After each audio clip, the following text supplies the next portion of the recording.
6 గ్యారెంటీలు 420 హామీలను పక్కన పెట్టి కాంగ్రెస్ సర్కారు డైవర్ట్ రాజకీయాలు చేస్తుందని నిప్పులు చెరిగారు మాజీ మంత్రులు ఎర్రబెల్లి తాటికొండ రాజయ్య. పీపీటీ పేరుతో కేసీఆర్ హరీష్ రావును బద్నాం చేసేందుకు ముఖ్యమంత్రి ప్రయత్నిస్తున్నాడని ధ్వజమెత్తారు. రేవంత్ రెడ్డి చంద్రబాబుతో కుమ్మక్కై తెలంగాణకు ద్రోహం చేస్తున్నాడని మండిపడ్డారు. ఇప్పటికైనా సీఎం తన బూటకపు మాటలు మానుకొని 420 హామీలపై దృష్టి పెట్టాలని డిమాండ్ చేశారు.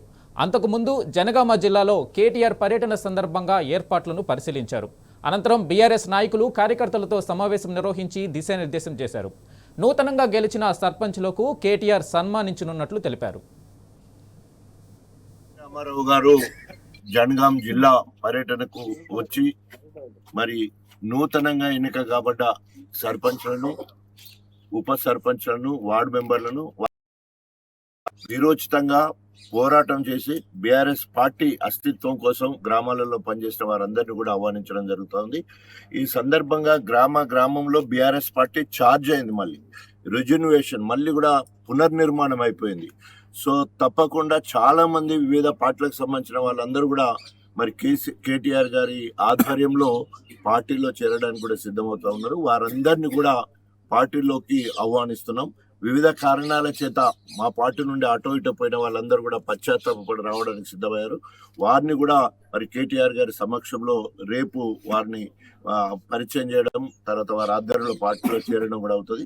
కాబట్టి జనగాం జిల్లా పరిధిలో ఎక్కడి నుండి అయినా కూడా కొత్తగా మరి పార్టీలో చేరే వాళ్ళు, ఎందుకంటే ఇక అయిపోయింది 2 సంవత్సరాలు కాంగ్రెస్ పార్టీ ప్రభుత్వాన్ని చూసిండ్రు. మొత్తము మరి కాంగ్రెస్ అంటేనే మరి ఈరోజు గ్రామ స్థాయి నుంచి మొత్తం పట్టణం వరకు కూడా తూ అంటే తూ అనే పరిస్థితి కనబడుతున్నది. కాంగ్రెస్ అంటే ఈరోజు మరి ఎవరు కూడా నమ్మే పరిస్థితి లేదు. రేవంత్ రెడ్డి అంటే ఓన్లీ బోగస్ అనేది తేలిపోయింది. కాబట్టి అందరు కూడా బీఆర్ఎస్ పార్టీ పక్షాన్ని చూస్తున్నారు. మేము అధికారం ఉన్నప్పుడు కాంగ్రెస్ పార్టీ ఊళ్ళల్లో నియోజకవర్గంలో 2, 3, 4 కూడా గెలవలేదు. మేము దాదాపు 40-45% గెలిచాం. అంటే ఇలా గుర్తుంటే ఇంకా అది వేరుండు. రేపు మున్సిపాలిటీ ఎన్నికలు వస్తున్నాయి. మున్సిపాలిటీ ఎన్నికలలో మా టీఆర్ఎస్ పార్టీ గుర్తుంటుంది. కాబట్టి 1 సైడ్ ఎన్నికలు ఉంటాయి. నీకు దమ్ము, రేవంత్ రెడ్డి గారికి దమ్ము ధైర్యం ఉంటే రేపు జిల్లా పరిషత్ ఎన్నికలు కూడా పెట్టు. అప్పుడు పార్టీ గుర్తు మీద అప్పుడు తెలుస్తుంది కేసీఆర్ గారి పనితనం ఏంది, రేవంత్ రెడ్డి గారి పనితనం ఏంది అనేది కూడా తెలుస్తుంది. పిచ్చి పిచ్చి మాటలతోటి, బోకర్ మాటలతోటి ప్రజలు నమ్మించావు, మోసం చేశావు. ఇప్పుడు కావాలని ఇప్పుడు ప్రాజెక్టులను కూడా లేవనెత్తి డైవర్ట్ చేసే ఏర్పాటు చేస్తున్నాం. ఈ 420 హామీలు ఏమైనాయి, 606 హామీలు ఏమైనాయి, అన్ని హామీలని పక్కకు పెట్టి ఏదో ప్రాజెక్టుల పేరు మీద కేసీఆర్ గారిని, హరీష్ రావు గారిని బదనం చేయాలని చూస్తున్నావు. ప్రజలు అర్థం చేసుకుంటున్నారు నీ బోకర్ మాటలు. నువ్వు ఆంధ్రప్రదేశ్ తోటి కుమ్ముక్కైదు కూడా అందరికి కూడా తెలుసు.